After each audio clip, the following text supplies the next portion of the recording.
Hello everyone, welcome back to my YouTube channel library science by Ashish sir. आज मैं आप लोगों को यूजीसी नेट का जो नोटिफिकेशन आया है उसके बारे में कंप्लीट इन्फॉर्मेशन देने जा रहा हूँ। जो लोग नेट का प्रिपरेशन कर रहे हैं यूजीसी नेट का, और जो लोग करने जा रहे हैं, दोनों के लिए ये लेक्चर हमारा काफ़ी इनको हेल्पफुल होगा। कि अगर आप यूजीसी नेट के देने की फर्स्ट टाइम आप तैयारी करने की सोच रहे हैं या देने की सोच रहे हैं, तो उसके लिए भी है, और जो लोग दे रहे हैं उनके लिए भी है। तो हम लोग बात करेंगे कि अभी फ़िलहाल नोटिफिकेशन पे, कि नोटिफिकेशन कब आया, उसका डेट कब से कब तक है, क्या उसमें दिया गया है। तो हम लोग चलिए बात करेंगे कि लाइब्रेरी इंफॉर्मेशन साइंस के लिए हमारा सब्जेक्ट क्या होगा, लाइब्रेरी एंड इंफॉर्मेशन साइंस। तो नोटिफिकेशन किस सेशन के लिए, एग्जाम के लिए आ गया नोटिफिकेशन। जून 2025 में आपका exam. Submission of online application form कब से स्टार्ट हुआ है? 16 अप्रैल 2025 टू 7 मई 2025। इस पीरियड में आपको फॉर्म फिलअप कर देना है, एग्जामिनेशन फॉर्म। इसके बाद आपका last date for submission of examination fee कब तक है? आपका 8 मई तक 2025 तक आप फॉर्म फिलअप, इसका फॉर्म का जो फी है वो आप इसको डिपॉजिट कर सकते हैं थ्रू ऑनलाइन। इसके बाद correction in the particulars in online application form. अगर आप फॉर्म फिलअप करते समय या कुछ सेंटर को लेकर के या आप करेक्शन करना चाहते हैं, तो आप उसको 9 मई 2025 टू 10 मई 2 दिन आपको समय दिया गया है कि 9 और 10 आप उसमें कुछ करेक्शन करना चाहते हैं तो वो भी आप कर सकते हैं। इसके बाद announcement of city of exam centre, ये बाद में आपको पता चलेगा कि आपका कौन सा सेंटर में कहाँ पर। डाउनलोडिंग एडमिट कार्ड, वो भी आप एग्जाम से 1 वीक आप उसको एडमिट कार्ड डाउनलोड कर सकते हैं। उसके बाद डेट ऑफ एग्जामिनेशन आपका दिया गया है, ये अभी टेंटेटिव है, 21 जून 2025 टू 30 जून 2025। तो आपको यहाँ तक ये आपका टेंटेटिव है, हो सकता है इसमें कुछ चेंजेस भी हो सकते हैं, इसलिए लिखा गया है टेंटेटिव। इसके बाद आते हैं हम लोग फी के लिए। फी में क्या है कि जनरल अनरिजर्व कैटेगरी के लिए कितना लगेगा? 1150 रुपीज़ लगेगा। EWS कैटेगरी जो होते हैं और OBC, उसके लिए आपका 600 लगेगा। SC ST PW 325 लगेगा, और जो ट्रांसजेंडर होते हैं, थर्ड जेंडर, उनके लिए 325। इसके बाद आते हैं हम लोग क्वालिफिकेशन में। अब देखिए, लाइब्रेरी इंफॉर्मेशन साइंस से जो कैंडिडेट नेट की का फॉर्म फिलअप करना चाह रहे हैं, वो अगर MLIS कंप्लीट कर चुके हैं तो वो तो दे ही सकते हैं, जो अपियरिंग में है वो भी दे सकते हैं। क्योंकि अगर अपियरिंग में आपका क्लियर हो जाता है यूजीसी नेट, तो आपको 2 साल तक आपको डिग्री कंप्लीट कर लेना है। तो ये आप उसमें लिखा रहता है कि आप 2 साल तक इसको डिग्री को कंप्लीट कर लीजिए। तो अपियरिंग में आप जिस यूनिवर्सिटी से कर रहे हैं MLIS, वहाँ से आप दे सकते हैं। उसमें मेंशन रहता है, दिया रहता है, ड्रॉप डाउन में जाएंगे तो आप यूनिवर्सिटी सेलेक्ट करने का ऑप्शन रहता है, तो वहाँ पर आप उसको सेलेक्ट कर सकते हैं कि आप पहले तो आपको रहेगा कि अपियरिंग या कंप्लीटेड। तो अगर आप अपियरिंग देते हैं तो किस यूनिवर्सिटी का, या आप कंप्लीटेड देते हैं तो किस यूनिवर्सिटीज़ का, तो आपको वहाँ नाम मेंशन करना पड़ता है, तो आप इसको कर सकते हैं। तो हमारा क्या हो गया कि क्वालिफिकेशन भी हो गया, और हमने कब से कब तक फॉर्म भरने का डेट है, कब से फीस जमा करने का डेट है, कब एडमिट कार्ड आने का डेट रहेगा, कब एग्जामिनेशन का डेट है, वो हम लोगों ने इस लेक्चर के माध्यम से समझ लिया। अब हम लोग आते हैं, चलिए, सिलेबस के मामले में, कि अगर आपके पास समय कितना बचता है। कि अगर देखा जाएगा तो देखिए 16 अप्रैल से नोटिफिकेशन आया है, और आपका एग्जाम होने जा रहा है 21 जून से लेकर के 30 जून के बीच में। इट मीन्स कि 2 मंथ प्लस 2 मंथ, या मान के चलिए 2 महीने 5 दिन 6 दिन, यही आपके पास समय बचता है। तो 60 दिन बचा है, तो 60 या 65 दिन में आप क्या तैयारी करेंगे, आपकी स्ट्रैटेजी कैसी होगी जिससे आप नेट क्वालिफाई कर सकते हैं। तो पहला है कि उसमें आप नेट क्वालिफाई किस लेवल पे करना चाह रहे हैं, PhD एडमिशन के लिए करना चाह रहे हैं, या असिस्टेंट प्रोफेसर एंड JRF के लिए आप करना चाह रहे हैं। तो वो आपको वहाँ पर चूज करना होगा कि अगर आप PhD एडमिशन के लिए देना चाह रहे हैं, तो आप PhD एडमिशन, ये जो सर्टिफिकेट आपका जनरेट होगा जब आपका क्लियर हो जाएगा नेट, तो आपको एक सर्टिफिकेट जनरेट होगा। उस सर्टिफिकेट को आप जब PhD एडमिशन किसी भी यूनिवर्सिटीज में आप लेंगे, चाहे वो प्राइवेट यूनिवर्सिटी या सेंट्रल यूनिवर्सिटी या स्टेट यूनिवर्सिटीज़ में, आप जहाँ भी एडमिशन लेना चाहेंगे, उस सर्टिफिकेट को आपको प्रोड्यूस करना होगा। अब है कि यूजीसी का नॉर्म्स आ गया है कि जब तक आपका अगर नेट क्वालिफाई नहीं होता है तो आप पीएचडी भी नहीं कर सकते हैं। असिस्टेंट प्रोफेसर की तो बात छोड़ ही दीजिए, आप पीएचडी भी एडमिशन नहीं ले सकते हैं। तो आपको नेट क्वालिफाई करना है। अगर आपको पीएचडी, आपके मन में इच्छा है कि मैं पीएचडी करूं और डॉक्टरेट अपने नाम में लगवाऊं, आगे में डॉक्टर जो भी नाम हो आपका, तो डॉक्टर नाम लगाने के लिए आपको पीएचडी करना पड़ेगा। और पीएचडी करने के लिए नेट पहले आपको नेट करना होगा। नेट करेंगे तभी आप पीएचडी कर सकेंगे। तो इन सारी चीज़ों को आपको समझ लेना है कि अगर आप नेट क्वालिफाई कर गए, फिर उसमें है कि अगर असिस्टेंट प्रोफेसर बनना है तो आपको असिस्टेंट प्रोफेसर, जैसे आप पीएचडी आप एडमिशन वाला कर दिए तो आपका एडमिशन हो गया, फिर आपको करना होगा कि आप नेट के लिए आप जाएंगे उसको असिस्टेंट प्रोफेसर, या आपका अगर एज है तो आप जेआरएफ के लिए जाएंगे। अगर आप जेआरएफ क्वालिफाई करते हैं तो आपको फेलोशिप भी मिलता है गवर्नमेंट की तरफ से। तो ये सारे चीज़ों को लेकर के है कि आपको चूज करना है कि आप किसके लिए जाना चाहते हैं। चलिए अब हम लोग बात करते हैं लाइब्रेरी इंफॉर्मेशन साइंस सिलेबस के बारे में। कि देखिए, आप जैसे नेट सिलेबस का अगर आप डाउनलोड कीजिएगा तो टोटल 10 यूनिट्स दिए गए हैं। तो टोटल 10 यूनिट्स में आप किस यूनिट को फोकस करेंगे जो आपका तैयारी हो जाएगा। अब 2 महीने में अगर आप चाहेंगे कि मैं 10 यूनिट का 10 यूनिट कवर करूं तो ये पॉसिबल नहीं है। जो लोग तैयारी कर रहे हैं उनके लिए तो शायद पॉसिबल है भी। जो लोग सोच रहे हैं कि इस बार मैं नेट दूं और 2 महीना ही आपके पास बचा हुआ है, तो आप 2 महीना में अगर चाहेंगे तो 10 यूनिट को कवर करना आसान नहीं है। तो आप एक स्ट्रैटेजी बनाएंगे कि ठीक है, मेरा नेट क्लियर हो या ना हो इस बार, पहले तो मैं बैठूंगा। ये तो आपको डिटरमाइन हो जाना है कि मैं नेट में बैठने जा रहा हूँ। दूसरी बात है कि सिर्फ बैठने से भी नहीं हो जाता है, आपको तैयारी तो करके जानी पड़ेगी, तभी तो आप परफॉर्म कर पाएंगे और अपने आप को जज कर पाएंगे।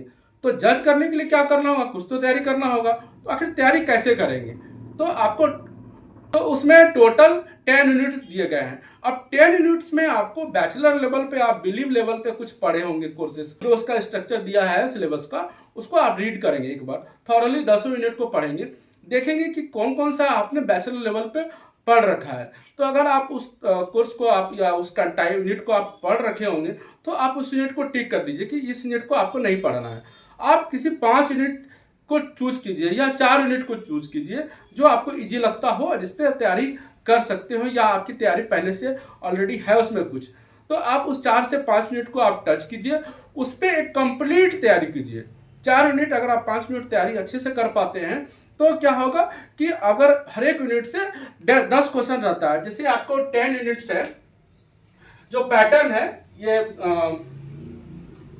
यहाँ तक होता है। फिर हम लोग आगे चलिए अब सिलेबस के बारे में थोड़ा डिस्कस करते हैं। चलिए तो फिर बात करते हैं कि सिलेबस पे, अगर आप फॉर्म फिलअप तो आपने कर दिया, अब आपको तैयारी करनी है। तैयारी कैसे करनी है, चलिए उस पर डिस्कस हम लोग फिर करते हैं। तो देखिए, आपको इसमें 2 पेपर का एग्जाम होता है, पेपर 1 एंड पेपर 2, दोनों एक साथ में होता है। एक बार जब आप सिस्टम पे बैठेंगे तो आपको दोनों पेपर का दे करके उठना पड़ता है। 3 घंटे का टोटल एग्जाम होता है। 100 क्वेश्चंस, 50 क्वेश्चंस इधर रहते हैं, 50 क्वेश्चंस इधर रह गए, 50 इंटू 2 यानी टोटल 100 मार्क्स का इधर होता है पेपर 1। और पेपर 2 भी होता है आपका 50, ये होता है 100 क्वेश्चंस, ये 100 क्वेश्चंस, ये होता है 100 इंटू 2, टोटल 200।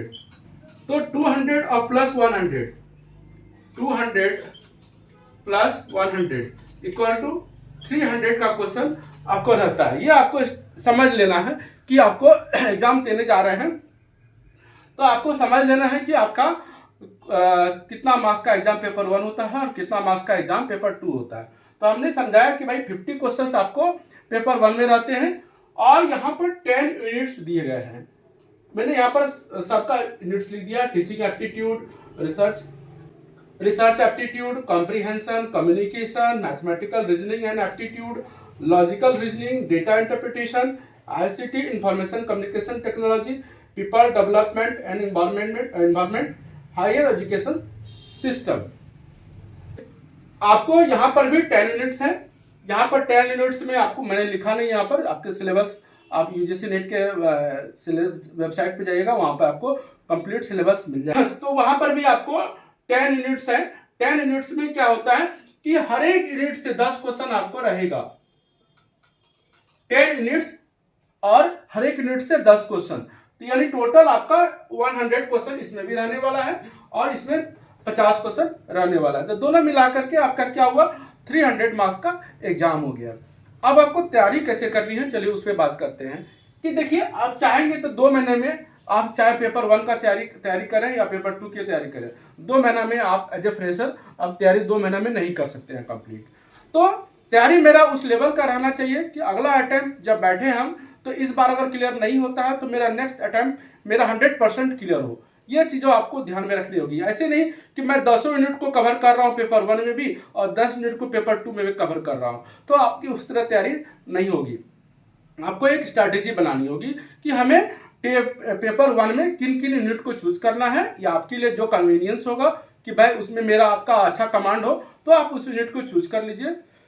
किसी भी, अगर आपका पेपर 1 अच्छा है तो आप 6 से 7 यूनिट चूज कर लीजिए। आपको टीचिंग एप्टीट्यूड में टीचिंग से रिलेटेड आता है, रिसर्च में देखिए यहाँ पर एक ऐसा है रिसर्च एप्टीट्यूड, मैं आप लोगों को बता देता हूँ। रिसर्च एप्टीट्यूड में है कि इसमें 5 क्वेश्चन रहता है और यही आपका इसी में रिसर्च मैथोडोलॉजी इसमें 10 क्वेश्चन रहता है। तो 10 क्वेश्चन और यहाँ यदि आप इसको 5 क्वेश्चन कवर कर लेते हैं तो आपका 15 क्वेश्चन यहाँ हो जाता है। तो आप इस चैप्टर को जरूर चूज कीजिए, रिसर्च मैथोडोलॉजी को। इससे आपका पेपर 1 भी हो जाएगा और पेपर 2 भी हो जाएगा। ये आपके दिमाग में आ जाना चाहिए कि हमको 15 क्वेश्चन मेरा ऐसा टॉपिक को चूज करें कि मेरा पेपर 1 भी कवर करे और पेपर 2 भी कवर करे। तो आप दूसरी बात आती है, देखिए यहाँ पर आपका कम्युनिकेशन इसमें भी है और आपके लाइब्रेरी साइंस में भी कम्युनिकेशन है। ठीक है, verbal communication, non verbal communication, vocal communication, non vocal communication, interpersonal communication, intrapersonal communication. तो आपका पेपर 1 में भी आता है और पेपर 2 में भी आता है। तो यहाँ पर आपका देखिए कम्युनिकेशन से 5 क्वेश्चन यहाँ पर आपको कवर करना है और इसमें कम्युनिकेशन से यहाँ पर भी 5 क्वेश्चन रहता है। तो 10 क्वेश्चन आपका इससे हो गया, 15 क्वेश्चन आपका रिसर्च मैथोडोलॉजी से हो गया, 10 क्वेश्चन आपका कम्युनिकेशन से आ जा रहा है। लॉजिकल रीजनिंग, इसके बाद मैथमेटिकल रीजनिंग को आप पकड़िएगा तो अच्छा रहता है, क्योंकि इसमें कुछ फिक्स क्वेश्चन रहते हैं। जैसे आपका रीजनिंग में आपका ब्लड रिलेशन रहता है, सिटिंग अरेंजमेंट रहता है। इसके बाद कॉम्प्रीहेंशन, इस कॉम्प्रीहेंशन को अगर आप पकड़ लेते हैं तो यहाँ से 5 क्वेश्चन आपका एक पैसेज रहेगा और उस पैसेज को पढ़ने के बाद उससे रिलेटेड आपको आंसर देना पड़ता है।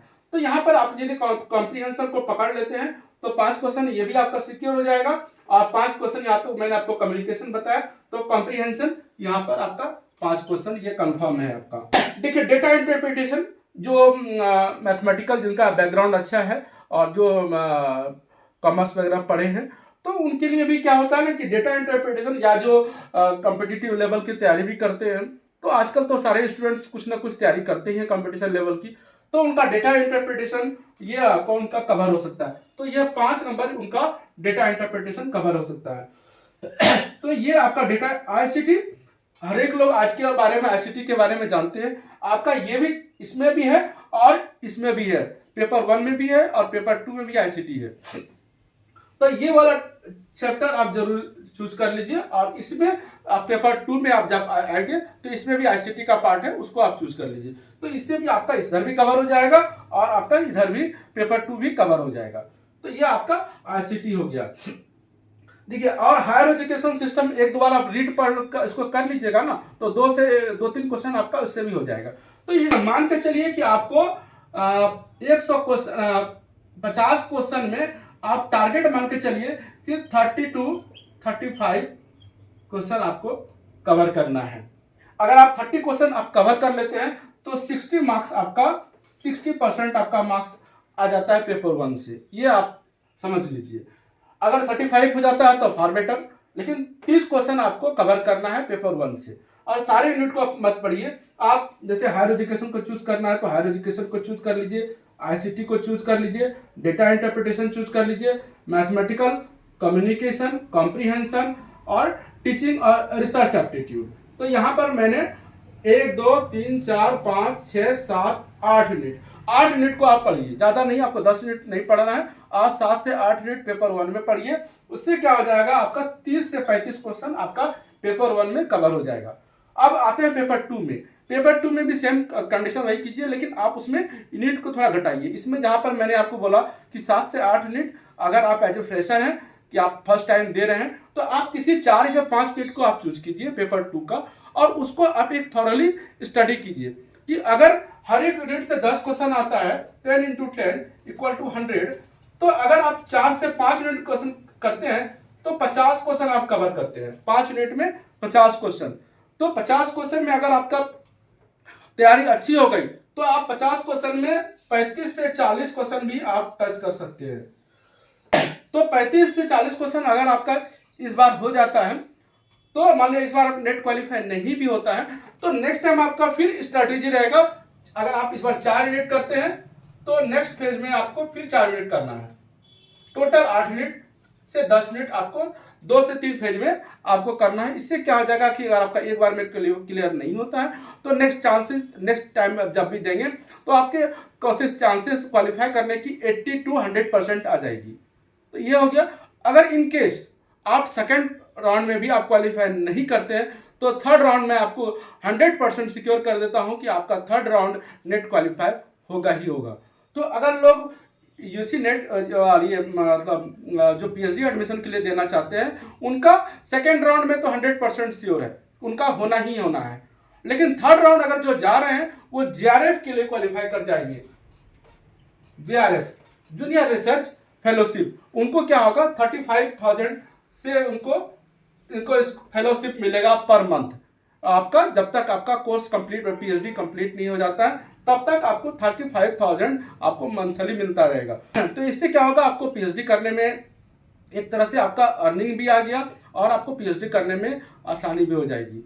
तो ये इन सारी चीज़ों को लेकर के आप स्ट्रैटेजी बनाइए कि आपको किन किन यूनिट पर फोकस करना है, किन यूनिट को आप अच्छे से समझ पाते हैं, बिलीव लेवल में आप किस यूनिट को आप पढ़ें, आपकी तैयारी कैसी है उस पर।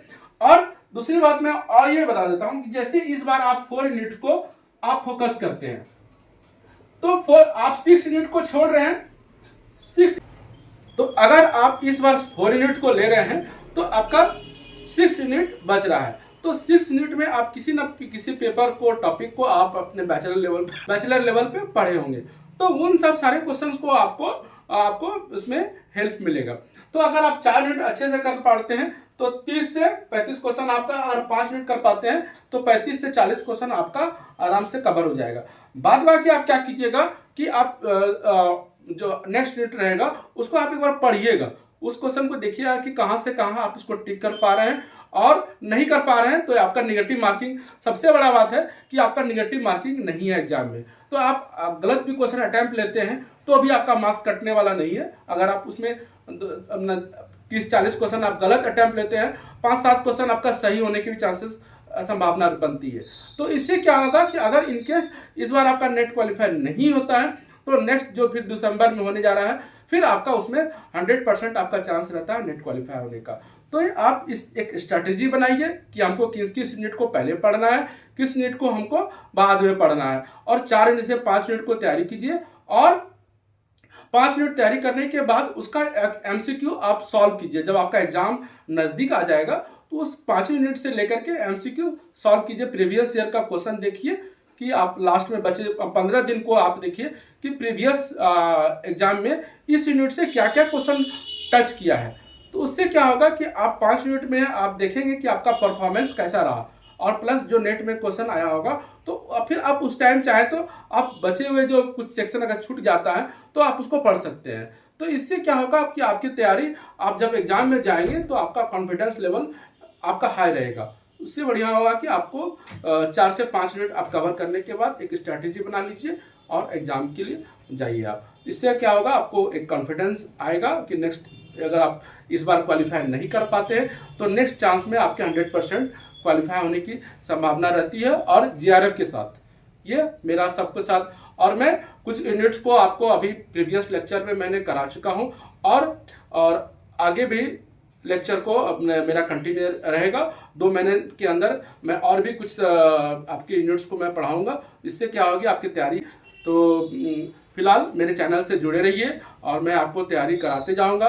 इसमें कुछ चैप्टर है जो आप जाएंगे यूनिट्स और सिलेबस डाउनलोड करेंगे, उसमें कुछ यूनिट्स को मैंने पढ़ा रखा है आपके प्लेलिस्ट में। जैसे SR रंगनाथन के बारे में पूरा बायोग्राफी पढ़िए, उससे नेट से 2-3 क्वेश्चन रहता है। पूरा DDC के बारे में आप पढ़िए, वो मेरे प्लेलिस्ट में डाला हुआ है, उससे आपका 2-4 क्वेश्चन रहता है। तो मेरे प्लेलिस्ट पे जाइए, वहाँ पर आपको कुछ क्वेश्चंस डिटेल मिल जाएगा, सिलेबस भी मिल जाएंगे और उसका लेक्चर भी मिल जाएगा। तो आप उसको पढ़िए और एग्ज़ाम जून वाले एग्ज़ाम में आप बैठिए। और मेरे अभी से आपको सबकी शुभकामना आपके साथ है, आपका नेट क्लियर हो इस बार ही। और मैं चाहता हूँ कि इसी बार आपका नेट क्लियर हो जाए। अगर इनकेस ना हो तो अगले अटैम्प्ट में आपका नेट 100% क्लियर हो विथ JRF। चलिए फिर नेक्स्ट लेक्चर में मिलते हैं, तब तक के लिए धन्यवाद।